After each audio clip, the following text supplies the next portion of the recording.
Hi, my name is Jerry. I'm a heart transplant. My journey began 5 years ago.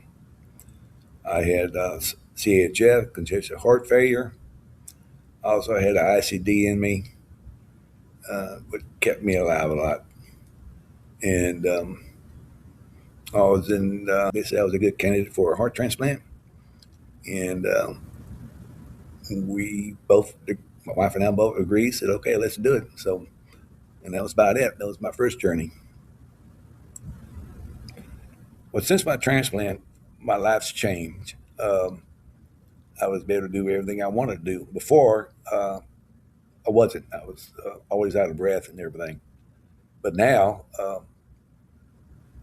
I can do everything I want to do. I'm a retired technician. I do electrical work. And as soon as I got out of the hospital, uh, I started working on my refrigerator. It went out. So I tore it all apart and fixed it.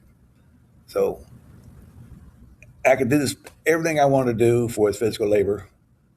Actually, it was unlimited in what I can do. So that's about it. The most challenging part of my transplant journey is before of am I going to get a heart? How long I have to wait? Or do I have to have a pump in me all the time? The second part of my journey was that the medications, how much it costs. I am a veteran. Fortunately, uh, the VA covered all my medication costs, which is a big plus. Um, my insurance at the time was adequate, wasn't the best, uh, but at least I had Medicare insurance, and I had the VA also. But taking the medication was the biggest part because there was so many pills I had to take after the transplant, and they finally whittled them down to about 4 or 5, and I got to take those the rest of my life. What helped me stay strong and hopeful while waiting for a transplant was reading the Bible. I read the Bible when I was in the hospital about 3 times. That's probably people think it's impossible, but I did. Uh, my wife, she stood by me every day and prayed together. And we have video conference with each other, and we say our prayers every night. And that would help me, my strength is family, God first, and family. Well, since my surgery to get well and healthy, uh, trust your team, your coordinator, and your doc, everybody in the transplant team.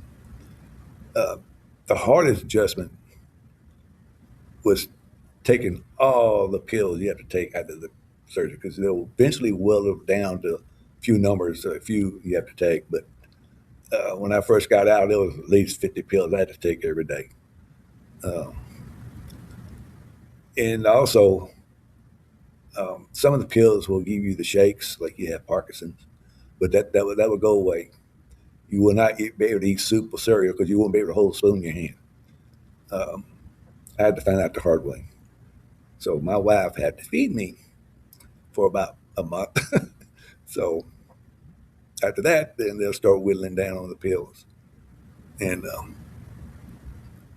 that was the most adjustment I had to deal with, this having somebody to take care of me because I'm always had was take care of other people. But she had to take care of me this time. When I received the call, actually, I was in a hospital and I received the word that my match was found. Um, I didn't have any emotions. I was stunned. I was kind of relieved and I was kind of glad. But for as anything, I just told him this, let's get it done, get it over with. And I also told him I do not want to wake up during surgery. And they told me, they laughed, and of course you won't.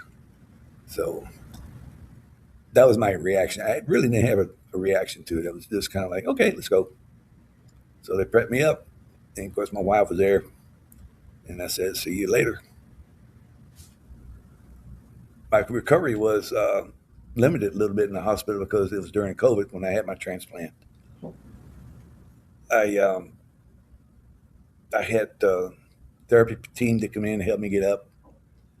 Um, the second day um, I walked around the room, and of course I had the heart put on your chest to help you get up, and they won't let you strain anything. They had all these nurses around me helping me. The team that I received was I couldn't. I must have gave out 100 Daisy Awards the whole time I was in the hospital. And Daisy Awards are like a citation to the nurses of doing the exceptional work of your care. And I couldn't praise enough how much care they gave me. ICU, when I moved down to the IMU, into the regular general cardiologist room, I still got the same care. And then after the hospital, um, the care was still there for first 6 months. I was moved to from the ICU to IMU, and then the regular cardiologist room. And in December, I was released from the hospital, and and I couldn't go out the front door. They had to shuffle me out the back door because we were still in COVID. It's like a cloak and dagger thing, you know. It's kind of funny. And after that, we just continue on. I had 3 rejections, as I said, and it was I wasn't worried about those. They gave me steroids while I was in the hospital to take care of the rejections. And what advice to give the person waiting for a transplant? Ask a lot of questions. Um, no dumb questions. I'm sure the doctors and nurses will have all the answers for you, and just ask a lot of questions. And make sure you got all your, well, for one thing, you got to have a caretaker, which would be your spouse or family member or somebody with you. And because once you're out, you're out. You can't take care of yourself when you first get out. There's no way. You got to have a family member or your wife or somebody to help you out. And but the main thing is just trust your team. You have excellent doctors and nurses that done this for many years, and they know what to do. They'll answer every kind of question you can give them. And I wouldn't wait 1 second. If I had to do it again, I'll do it all over again.